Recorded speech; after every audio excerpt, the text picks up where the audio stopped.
ሰላም ጤና ይስጥልኝ ውድ ተመልካቾቼ ዛሬ ይዤ የመጣሁት ቪዲዮ በውጭ ሀገር የበርበሬ አዘገጃጀት ነው።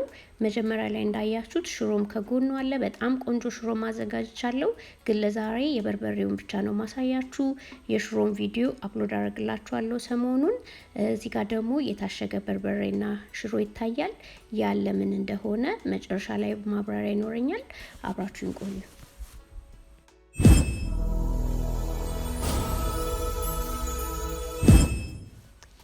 እሺ እንግዲህ በርበሬውን ከመደለዛችን በፊት ሁላችሁም ታውቃላችሁ ብዬ አስባለሁ። በርበሬው ታጥቦ ተቀንጥሶ ደርቆና ተሸክሽኮ ኦሬዲ እዚህ ጋር የተዘጋጀ ነው ያለኝ እኔ። ከዛ ለመደለዝ ደግሞ የሚያስፈልገን ነገር ነጭ ሽንኩርት፣ በሶ ብላ፣ ጤና አዳም፣ የመጥበሻ ቅጠል፣ ዝንጅብል እና ቀይ ሽንኩርት ናቸው እዚህ ጋር ያሉት። እንግዲህ ሁሉንም ልጠን ነጭ ሽንኩርትና ቀይ ሽንኩርት ዝንጅብሉን ልጠን አጥበን ለመፍጨት እንዲያመቸን ከታትፈን እዚህ ጋር ተዘጋጅቷል። ከበርበሬው ጋር እንግዲህ ያው ሞቀጫ ስለሌለን እንደ ሞቀጫ የምንጠቀመው የሽንኩርት መፍጫውን ነው እዚህ ጋር እና የተወሰነ ከሚክስ ካረግ ነው ነጭ ሽንኩርት ዝንጅብል ቀይ ሽንኩርት ሁሉንም ነገር ማለት ነው እናደርግና ከዛ የተሸከሸከውን በርበሬ አንድ ላይ አስገብተን ጠጅ ደግሞ ካለን ግዴታ አይደለም አገር ቤት ይጨመራል።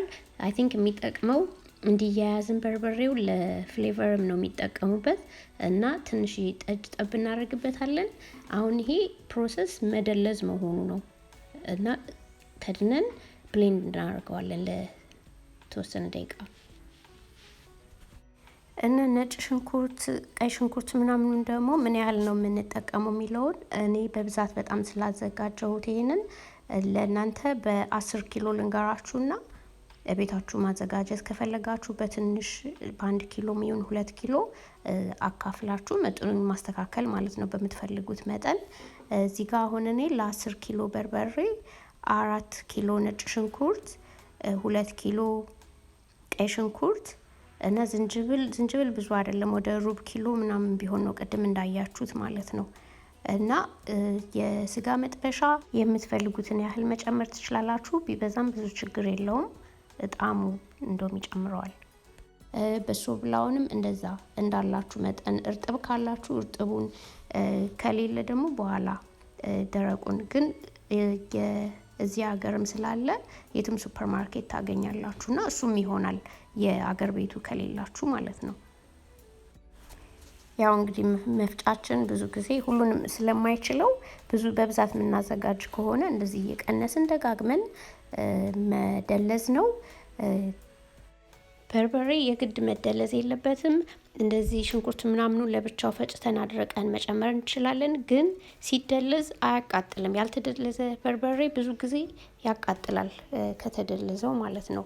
እና ለዛ ነው የምንደልዘው። በደንብም እንዲዋሃድ እንዲብላላ ያደርገዋል ቅመሙን። አሁን ይበቃዋል። እና እንደዚህ ክዳኑን ክፍት ስታረጉት ራሱ ሽታው በጣም በሚገርም ሁኔታ ማለት ነው ያውዳል በጣም እና አንድ ማስጠንቀቅ የምፈልገው ነገር ይሄን ነገር ስትሰሩ አፍንጫችሁና አፋችሁ ላይ ማስክ አድርጉ። ያው በጣም ያስነጥሳል። ለዛ ነው። ይሄት እንግዲህ ከለሩ ራሱ በጣም ቆንጆ ሆኖ ነው ብራይት ሆኖ ነው የወጣው። በደንብ ተያይዟል። ይሄንን እንግዲህ በከድነን በእቃ ወይ በላስቲክም ቢሆን የሆነ ኮንቴነር ውስጥ ብቻ አስገብተን በደንብ አየር እንዳያስገባ ግጥም አድርገን ዘግተን 2 ሌሊት ነው እኔ ያሳደርኩት። እንግዲህ አንድም ሌሊት ቢሆን ችግር የለውም። ለ2 ሌሊት በደንብ እንዲዋሃድ ማለት ነው እንዲብላላ አሳድረዋለሁ። ከዛ ደግሞ እንገናኛለን እንደገና።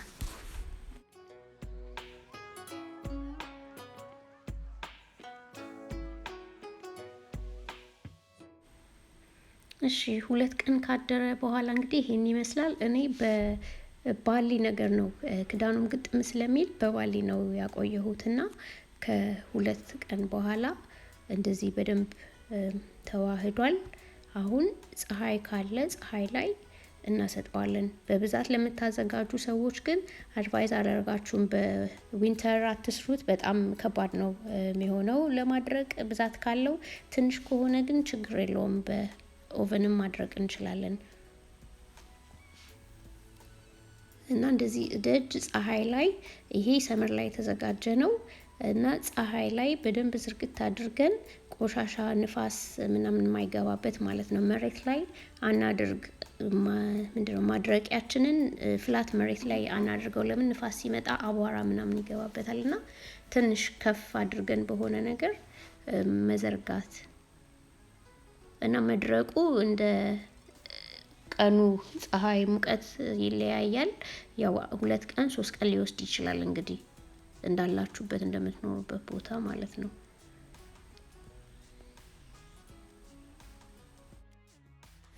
በኦቨን ለማድረግ በጣም ከፍ ካለ እሳቱ ቶሎ ነው የሚያቃጥለውና እስከ 110 ዲግሪ ሴልሺየስ ድረስ አድርጋችሁ ቴምፕሬቸሩን ማድረግ ይቻላል።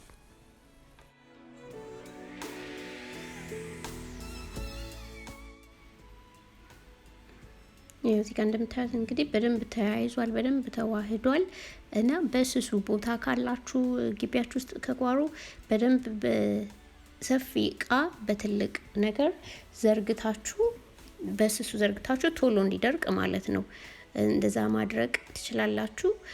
ከቻላችሁ ደግሞ ነጠላ ነገር ከአቧራም ከላይ እንዳይገባበት ነጠላ ነገር ከላይ መሸፈንም ይቻላል። ሶስተኛው ቀን ነው ይሄ። በሶስተኛው ቀን በደንብ መድረቅ አለበት። በርበሬ በባህሪው ይለዛል ቤት ስናስገባውና ስናሳድረው ራሱ የሆነ ጆንያ ነገር አየር የሚያስተነፍስ ነገር ቢሆን እንደዚህ ይመረጣል እና ይሄ ደርቆ ነው አሁን። ከዛ አለማመስም እንችላለን፣ ግን ቢታመስ ጥሩ ነው። ወይ ወዲያው ከፀሐይ ላይ አስገብተን የምንፈጨው ካልሆነ በስተቀር ይለዛል ቶሎ ሲቀመጥ ማለት ነው ሲያድር። እና የኔ ይሄ በደንብ ደርቋል። ከዛ እሳቱን በደንብ ቀንሰን ዲግሪ ይሄ የምጣዱ አይ ቲንክ 150 ነው ያደረኩት እና 150 ላይ አድርጋችሁ እንደዚህ ማመስ ቀስ ብላችሁ ማለት ነው። በጣም ያስነጥሳል እንደዚህ ሲታመስ በጣም ነው የሚያስነጥሰውና ማስክ አድርጉ እዚህ ጋር። ከዛ እንደዚህ አምሰን እንዘረጋዋለን ጨርቅ ነገር ላይ በደንብ ነው ኩሽ ብሎ የሚደርቀው። ወዲያው አሁን እንደታመሰ አይደርቅምና ትንሽ ስንተወው ነው በደንብ ክራንች የሚሆነው። እና ሲፈጭ ይሄ የሚጠቅመው ምንድነው? ሲፈጭ ነው። ሲፈጭ በደንብ ይደቃል በደንብ ከደረቀ። ደረቅ ቅመም የሚያስፈልጉን እዚህ ጋር እንደምታዩት ናቸው። መጀመሪያ ላይ ሩብ ኪሎ የተጠቀምኩትን ልንገራችሁና ከዛ ሌላውን ነግራችኋለሁ። እንዳልኳችሁ ለ10 ኪሎ በርበሬ ነው የምነግራችሁ፣ እንደምትፈልጉት ማካፈል ማለት ነው። እና ጦሲኝ፣ በሶ ብላ፣ ነጭ አዝሙድ፣ ጥቁር አዝሙድ ሁሉንም እነዚህን ሩብ ኪሎ ነው የተጠቀምኩት።